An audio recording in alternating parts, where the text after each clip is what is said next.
Punta muna ako sa bukid. Kukuha ako ng tanglad at saka yung dahon ng sili.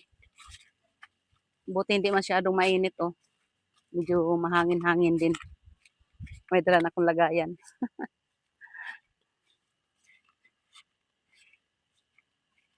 Una muna ako pagkuha dito ng tanglad.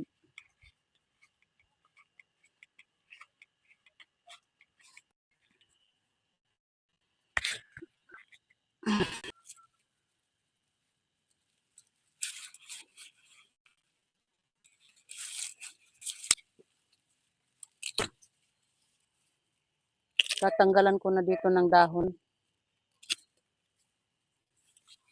Mga 2 piraso. Ito.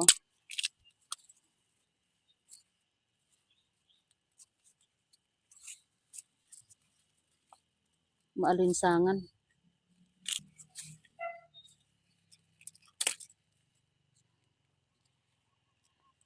Oh, ito na lang. Oh. Tama ito. Mayroon pa ako nakitang mangga. Oh. Bagong hulog lang. Hinog na ito eh. Walang tama. Doon yan sa taas. Doon. Oh. Yung mga hindi nakuha namin nung nag-harvest kami. Dito naman sa baba. Aming bunga dito. Yan.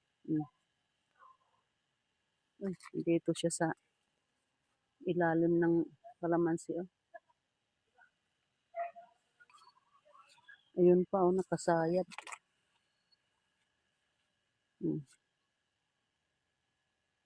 Mga huling bunga. Ayan pa.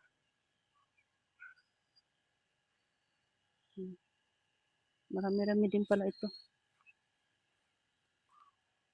Baka makadalawang kaing pa o 3 kaing. Dami pa yung pa oh.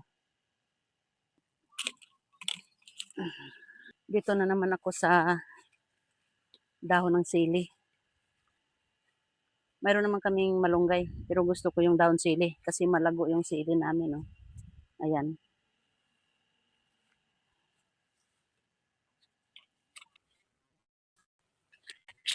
Dalian ko kay parang umaambon.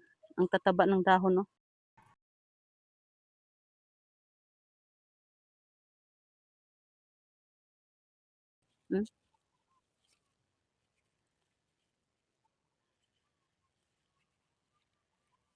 Tumaba siya nung palaging naulanan. Ano pa naman ito? Maanghang na maanghang. Maanghang daw yung siling demonyo. Panahog lang naman eh. May lulutuin lang kasi ako. Oh, dito sa baba, oh, ang tataba. Ang lalaki na. Ayan, uminit na naman.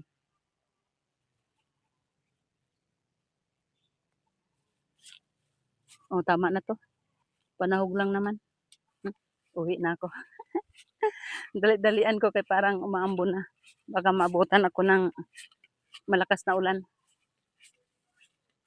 Kaya pala malinsangan.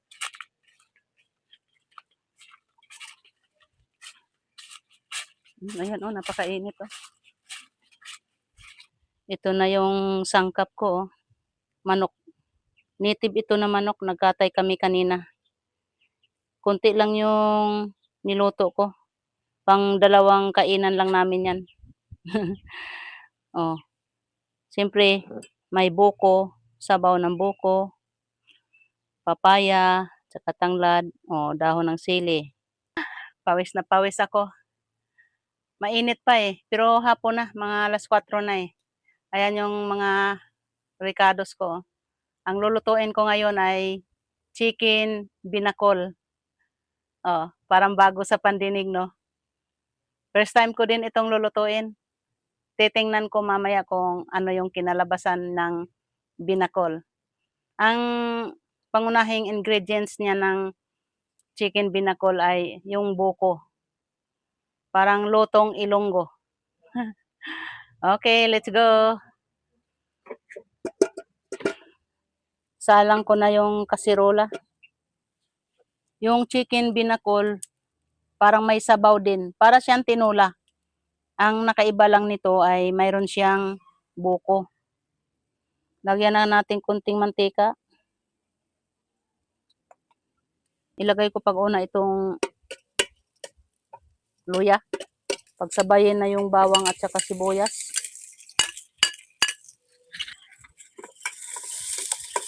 Isunod ko itong manok.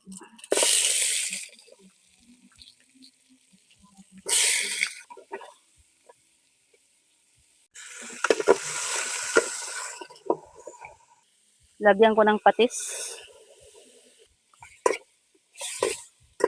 Lagyan ko kunting tubig muna. Pakuluin muna ng mga ilang minuto. Kulo na. Ilagay na natin yung tanglad. Yung sayote. Gusto ko kasi maraming gulay eh. Pwede naman gumamit ng papaya kung mayroong papaya. Hulog ko na lahat yan.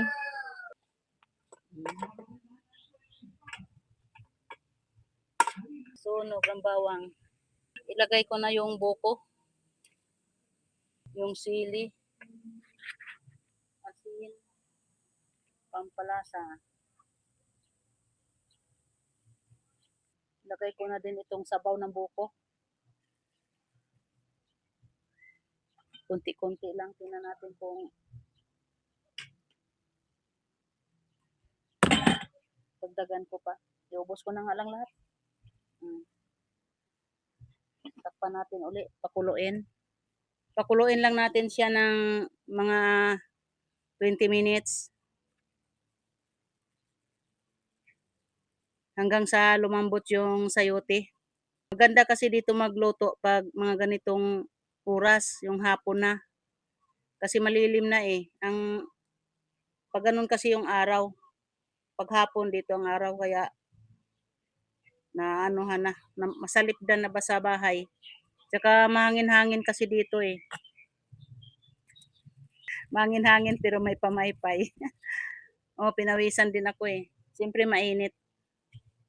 Kaninang umaga nagkatay kasi kami dito ng manok. Yung mga manok namin dito na native. Binatilyo. Marami kasi na kami ditong mga dumalaga at saka mga binatilyo. Yung iba nabenta na. Kung may bibili, pinagbibilhan naman namin. Kung wala naman, inuunti-unti pagkatay kasi sa sobrang dami. Kanina nga may binaba na naman na inahin. 8 piraso na sisiw. Madali lang kasi yan sila tumubo, mga 3 months to 4 months. Malaki na. Yung isang pirasong kinatay namin kanina, marami ding naging karne. Hinati ko nga sa 3 parte para 3 lutuan. Tipid no. Pero yung isang lutuan na yan, hindi pa nga namin maubos yan sa 2 ulaman. 2 lang naman kami eh. Umambo na yun kanina. Akala ko matuloy na yun eh. Tsaka medyo tigas pa yung sayote. Ano naman kayo? Nandito na naman kayo. Ha? Ayan na. Ayan na naman. Pasabak na pod. May niluluto ako. Doon kayo. Saan si Negro? Ba't sus! Agoy. May niluluto nga kasi ako. Suksok talaga yung... Ayaw ko. Alis dyan. May niluluto nga ako. Huwag kang magulo dyan. May niluto ako. Doon ka na muna. Ay, gani. Ay, nagluluto nga ako. Huwag mo ka kasing gulo dyan. Bantay ka lang dyan. Yan, ganyan ba? Dyan ka lang. Huwag ka magulo.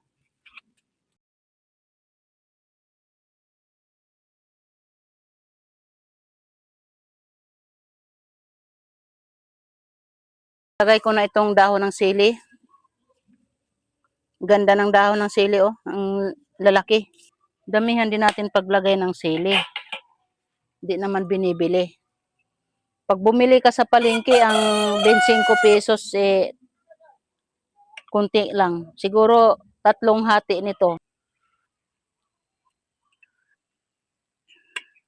Tikiman time.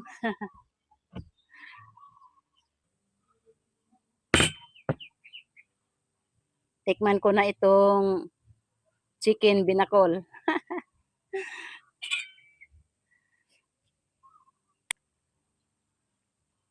First time kong magluto nito. May nagturo lang din sa akin.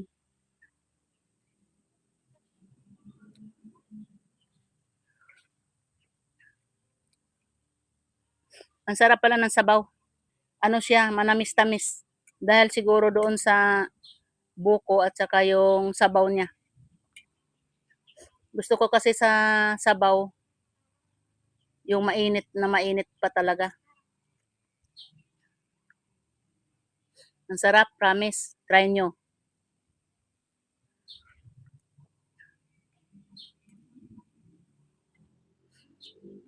Try nyo mga kaibiyang. Ang sarap, promise. Magugustuhan talaga nyo. Siya nga pala mga kaibiyang, kung aksidente kang nakapanood dito sa video ko na to, paki-like and share naman po. At saka pindutin mo na lang din yung subscribe button para updated ka sa mga susunod kong video. Yun lang, salamat. Tikman ko itong buko, kung ano ba ang naging lasa niya.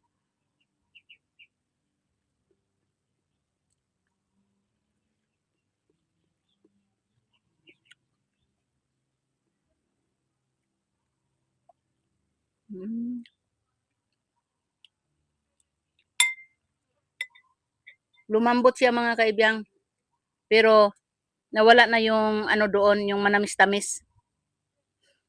Yung pala yung napunta sa sabaw. Kaya pala yung sabaw manamis-tamis.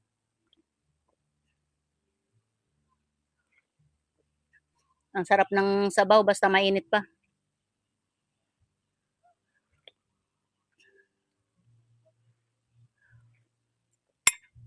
Matagal-tagal ko din pinalambutan ang manok. Iba pala yung manok na yung nabibili sa palengke, yung 45 days. Ang babata pa kasi noon eh. 40 days kung tawagin. Ibig sabihin isang buwan lang mahigit. Kaya madaling maluto, madaling lumambot. Ito kasi mga na to eh, mga 3 buwan, 4 na buwan. Pero lumambot naman din. Hmm?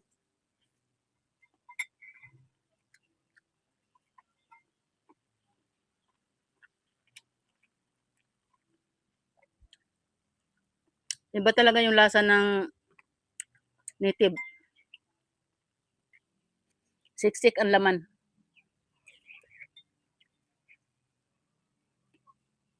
Dito talaga ako sa sabaw na sarapan. Manamis-tamis. Kaya pala eh. Napunta pala yung tamis ng buko. Pinawisan ako ah. That's it for today's video mga kaibang. Maraming salamat. Bye-bye.